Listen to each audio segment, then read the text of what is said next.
ഒരു വെടിക്ക് രണ്ട് പക്ഷി എന്നൊക്കെ കേട്ടിട്ടില്ലേ?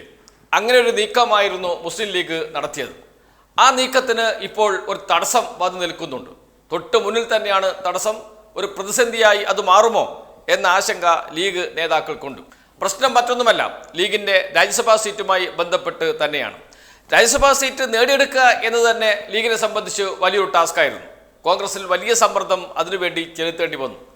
3 സീറ്റ് ലോക്സഭയിലേക്ക് വേണമെന്നായിരുന്നു ലീഗിൻ്റെ ആവശ്യം.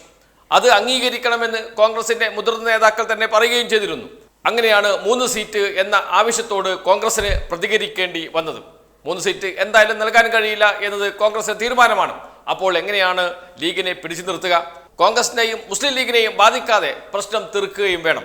അങ്ങനെയാണ് രാജ്യസഭാ സീറ്റ്, അടുത്ത് ഒഴിവരുന്ന രാജ്യസഭാ സീറ്റ് മുസ്ലിം ലീഗിന് കൊടുക്കാൻ ധാരണയാകുന്നത്. കോൺഗ്രസ് നേതാക്കൾ പൂർണ്ണ മനസ്സോടെയല്ല അസമ്മതിച്ചിരിക്കുന്നത്. ഇനിയിപ്പോൾ മാറുമോ എന്ന ആശങ്ക മുസ്ലിം ലീഗ് നേതൃത്വത്തിനുണ്ട്. അതുകൊണ്ട് ഏറ്റവും വേഗം സ്ഥാനാർത്ഥിയെ പ്രഖ്യാപിച്ച് മുന്നോട്ട് പോകാനാണ് മുസ്ലിം ലീഗ് തീരുമാനിച്ചിരിക്കുന്നത്. അതിനുള്ള ചർച്ചകൾ നടന്നുകൊണ്ടിരിക്കുകയാണ്. ഈ ചർച്ചകളിൽ ഉയർന്നു വരുന്ന പ്രധാനപ്പെട്ട പേര്, ആര് സ്ഥാനാർത്ഥിയാകണം എന്നത് സംബന്ധിച്ചുള്ള ചർച്ചകളിൽ ഉയർന്നു വരുന്ന പ്രധാനപ്പെട്ട പേര് PMA സലാമിൻ്റെതാണ്. മുസ്ലിം ലീഗിൻ്റെ സംസ്ഥാന ജനറൽ സെക്രട്ടറിയുടെ പേര്.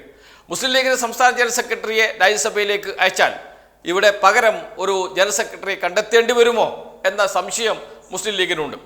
അതിൽ മുസ്ലിം ലീഗ് മറ്റൊരു ലക്ഷ്യം കൂടി കാണുന്നുണ്ട്. സംസ്ഥയുടെ നിരന്തരമായ ആവശ്യമാണ്. സംസ്ഥാന നേതാക്കൾ ഒത്തുതീർപ്പ് ചർച്ചകളിലൊക്കെ നിരന്തരം ആവശ്യപ്പെടുന്നതാണ് PMA സലാമിനെ സംസ്ഥാന ജനറൽ സെക്രട്ടറി സ്ഥാനത്ത് നിന്ന് മാറ്റണം എന്ന്. PMA സലാം നിരന്തരം സംസ്ഥയ്ക്കെതിരെ പരസ്യമായി പറഞ്ഞുകൊണ്ടിരിക്കുകയും സംസ്ഥയെ വെല്ലുവിളിക്കുകയും ചെയ്തിരുന്നു.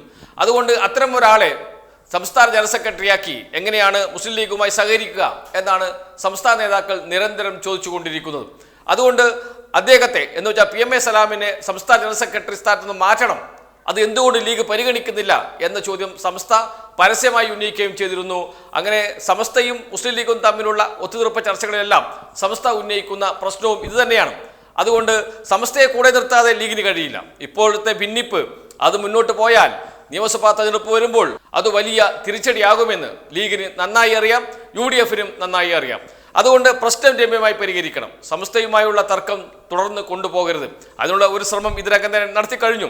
അതാണ് പാണക്കാട് സാദിഖ് അലി ശിഹാബ് തങ്ങളുടെ സ്നേഹ സദസ്സിൻ്റെ 1ാം വാർഷികം എന്നൊക്കെ പറഞ്ഞ് കോഴിക്കോട് നടത്തിയ പരിപാടി.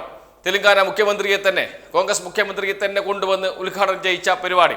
UDFന്റെ പ്രത്യേകിച്ച് കോൺഗ്രസിന്റെ എല്ലാ നേതാക്കളെയും പങ്കെടുപ്പിച്ചുകൊണ്ട് നടത്തിയ സ്നേഹ സദസ്സ് ഒരു മുതിർന്ന നേതാവിന്റെ നേതൃത്വത്തിൽ നടക്കുമ്പോൾ സ്വാഭാവികമായും എല്ലാ വിഭാഗത്തിൽപ്പെട്ട രാഷ്ട്രീയ നേതാക്കളും വിവിധ ആളുകളും സാഹിത്യ സാംസ്കാരിക രംഗത്തെ പ്രവർത്തകരുമൊക്കെ അതിൽ പങ്കെടുക്കേണ്ടതല്ലേ? പ്രത്യേകിച്ച് രാഷ്ട്രീയ നേതാക്കളൊക്കെ പങ്കെടുക്കണം, മന്ത്രിമാരൊക്കെ പങ്കെടുക്കേണ്ടതായിരുന്നു. പക്ഷേ അങ്ങനെ ഒന്നും ചിന്തിക്കാതെ UDF നേതാക്കളെ മാത്രം, പ്രത്യേകിച്ച് കോൺഗ്രസ് നേതാക്കളെ മാത്രം വേദിയിലിരുത്തി ആ വേദിയിലേക്ക് സമസ്തയെ ക്ഷണിച്ച്, ജിഫ്രി മുത്തുക്കോയെ തങ്ങളെ ക്ഷണിച്ച്, സാദിഖ് അലി തങ്ങളുടെ തൊട്ടടുത്ത് തന്നെ ജിഫ്രി തങ്ങൾക്ക് സീറ്റ് നൽകി അവിടെ ഇരുത്തി പരസ്പരം കുശലം പറയുന്ന ദൃശ്യങ്ങളൊക്കെ പകർത്തി സോഷ്യൽ മീഡിയയിലൊക്കെ പ്രചാരണം നടത്തി. ഇവിടെ മുസ്ലിം ലീഗും ജിഫ്രി മുത്തുക്കോയെ തങ്ങളും തമ്മിൽ, മുസ്ലിം ലീഗും അതല്ലെങ്കിൽ സമസ്തയും തമ്മിൽ ഒരു തർക്കവുമില്ല എന്ന് വരുത്തി തീർക്കാനുള്ള ശ്രമം, ഒരു മഞ്ഞുരുകൽ, അതായിരുന്നു മുസ്ലിം ലീഗിന് ആവശ്യം. അതിനു വേണ്ടിയിട്ട് തന്നെയാണ് പരിപാടി സംഘടിപ്പിച്ചത്. അത്രമാത്രം കഷ്ടപ്പെടുന്നുണ്ട് സമസ്തയെ കൂടെ നിർത്താൻ മുസ്ലിം ലീഗ്. അതുകൊണ്ട് തന്നെ PMA സലാമിനെ മാറ്റിയാൽ സമസ്തയുടെ പ്രധാനപ്പെട്ട ഒരാവശ്യം നടപ്പാക്കാൻ കഴിയും. അതിൽ PMA സലാമിനും ദോഷമില്ല. കാരണം PMA സലാം പോകുന്നത് രാജ്യസഭയിലേക്കാണ് എന്നതുകൊണ്ട് അങ്ങനെ പ്രശ്നം പരിഹരിക്കാനാണ് തീരുമാനിച്ചത്. അപ്പോഴാണ് KM ഷാജി രംഗത്ത് വന്നത്. KM ഷാജി പറഞ്ഞു, എനിക്ക് സംസ്ഥാന സെക്രട്ടറിയാവാൻ, ജനറൽ സെക്രട്ടറിയാകാൻ താല്പര്യമുണ്ട് എന്ന്. ഞാൻ യുവാവല്ല, മുതിർന്നിരിക്കുന്നു എന്ന്. ഏതെങ്കിലും ഒരു നേതാവിനെ സംസ്ഥാന ജനറൽ സെക്രട്ടറി ആക്കുന്നതിനേക്കാൾ ഞാൻ സെക്രട്ടറിയാണിപ്പോൾ, സംസ്ഥാന ജനറൽ സെക്രട്ടറി ആകാൻ എനിക്ക് കഴിയും, എനിക്ക് താല്പര്യമുണ്ട് എന്ന് പരസ്യമായി പറയുകയാണ്. മുസ്ലിം ലീഗിലൊക്കെ ഒരിക്കലും നടക്കാത്ത കാര്യമാണ് അത്തരം ഒരു പരസ്യ പ്രസ്താവന. എനിക്ക് ഇന്ന സ്ഥാനം വേണം എന്നൊക്കെ പറഞ്ഞുകൊണ്ടുള്ള പരസ്യ പ്രസ്താവനയൊക്കെ മുസ്ലിം ലീഗിൽ നടക്കില്ല. പക്ഷേ അതും ഇപ്പോൾ മുസ്ലിം ലീഗിൽ നടന്നുകൊണ്ടിരിക്കുന്നു. അത് മുസ്ലിം ലീഗിനെ സംബന്ധിച്ച് വലിയൊരു പ്രതിസന്ധിയായി മാറിയിട്ടുണ്ട്. സാധാരണ ജനറൽ സെക്രട്ടറി സ്ഥാനത്തേക്ക് വരുന്നത് ആരാണ്? കുഞ്ഞാലിക്കുട്ടിയുടെ വിശ്വസ്തനാണ്. കുഞ്ഞാലിക്കുട്ടിയുടെ വിശ്വസ്തന്മാർ മാത്രമേ ആ സ്ഥാനത്ത് വരികയുള്ളൂ, അല്ലെങ്കിൽ കുഞ്ഞാലിക്കുട്ടി ആ സ്ഥാനത്ത് വരും. പക്ഷേ ജനറൽ സെക്രട്ടറി വളരെ സുപ്രധാനമായ പോസ്റ്റാണ്. അവിടെ ഒരു കുഞ്ഞാലിക്കുട്ടി വിരുദ്ധൻ വന്നാൽ സ്വാഭാവികമായും ലീഗിനെ ജനറൽ സെക്രട്ടറി ഹൈജാക്ക് ചെയ്യുമോ എന്ന പേടി കുഞ്ഞാലിക്കുട്ടിക്കുണ്ട്. അതുകൊണ്ട് കുഞ്ഞാലിക്കുട്ടിയുടെ പാണക്കാട് സാദിഖ് അലി തങ്ങളുടെ വിശ്വസ്തൻ മാത്രമേ ജനറൽ സെക്രട്ടറി ആകുകയുള്ളൂ എന്ന കാര്യത്തിൽ സംശയമേയില്ല. പക്ഷേ ആ സ്ഥാനത്തേക്ക് ഇപ്പോൾ ചെക്ക് വെച്ചിരിക്കുകയാണ് KM Shaji. KM Shaji MK മുനീറൊക്കെ പ്രഖ്യാപിത കുഞ്ഞാലിക്കുട്ടി വിരുദ്ധ പക്ഷത്ത് നിൽക്കുന്നവരാണ്. അതുകൊണ്ട് തന്നെ അവർ ആ ജനറൽ സെക്രട്ടറി സ്ഥാനത്തിന് വേണ്ടി ആവശ്യമുന്നയിച്ചിരിക്കുന്നു.